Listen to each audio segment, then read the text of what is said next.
একের পর এক চাঁদাবাজি সহ নানা অনিয়মের অভিযোগ উঠছে বৈষম্য বিরোধী ছাত্র আন্দোলনের নেতাদের বিরুদ্ধে। এবার অভিযোগ উঠেছে নতুন ছাত্র সংগঠন বাংলাদেশ গণতান্ত্রিক ছাত্র সংসদের কেন্দ্রীয় এক নেতার বিরুদ্ধে। আর তার বিরুদ্ধে অভিযোগ তুলেছেন গণ অধিকার পরিষদের সাধারণ সম্পাদক রাশেদ খান। সেই অভিযোগ ভাইরাল হয়ে পড়ার পর তড়িঘড়ি করে পদ স্থগিত করা হয়েছে ওই নেতার। প্রশ্ন হচ্ছে, কি অভিযোগ উঠেছিল ওই নেতার বিরুদ্ধে? নতুন রাজনৈতিক দল গণতান্ত্রিক পার্টির অঙ্গ সংগঠন হিসেবে কয়েকদিন আগে আত্মপ্রকাশ করেছে গণতান্ত্রিক ছাত্র সংসদ।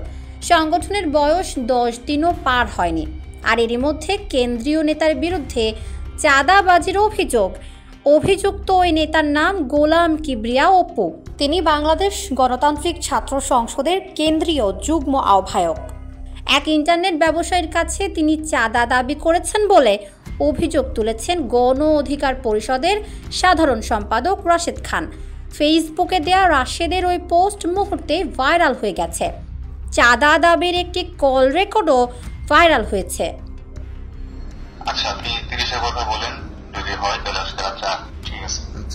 ফেসবুকে ওই পোস্টে রাশেদ খান লিখেছেন, ঢাকা বিশ্ববিদ্যালয়ের বিভিন্ন হলের ইন্টারনেট সরবরাহ করা এক ব্যবসায়ী তার কাছে অপুর বিরুদ্ধে চাঁদাবাজির অভিযোগ দেন।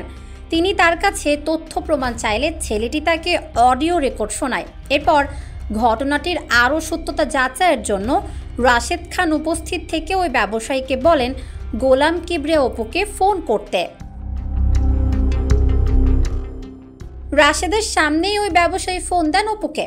ফোনে অপু তার কাছে আবারও 50,000 টাকা চেয়ে বসে। এরপর দর কষাকষি করে চাঁদার পরিমাণ 30,000 টাকায় নামিয়ে আনেন ছাত্র সংসদের যুগ্ম আহ্বায়ক। চাঁদা নিয়ে দর কষাকষির ওই অডিও ছড়িয়ে পড়েছে সামাজিক যোগাযোগ মাধ্যমে। নেটিজেনরা এই ঘটনার তীব্র প্রতিবাদ জানাচ্ছে অনলাইনে।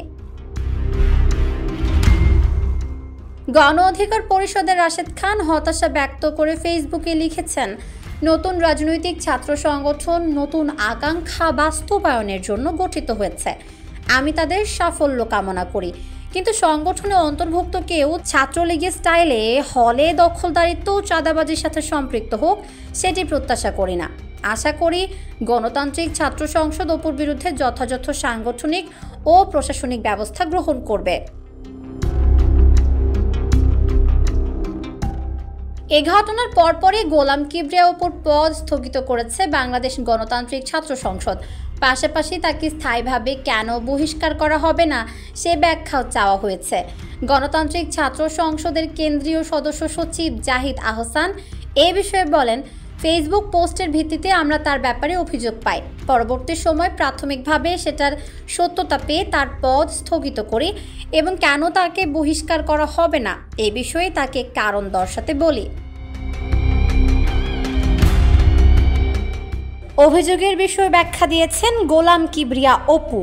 ফেসবুকে তিনি লিখেছেন, জামানত বাবদ টাকা চান। হল প্রশাসন ও ব্রডব্যান্ড কোম্পানির মাঝে সমঝোতা করানোই তার উদ্দেশ্য ছিল। অপুর বিরুদ্ধে যে অভিযোগ উঠেছে সে বিষয়ে নিজের ফিরিস্তির বিস্তর ফারাক রয়েছে। আর স্বাভাবিকভাবে প্রশ্ন উঠছে, নতুন রাজনৈতিক সংগঠনের নেতা কর্মীরা কি পুরনো স্টাইলের চাঁদাবাজি থেকে বের হতে পারবেন, নাকি তারা আগের সেই ধারায় অব্যাহত রাখবেন?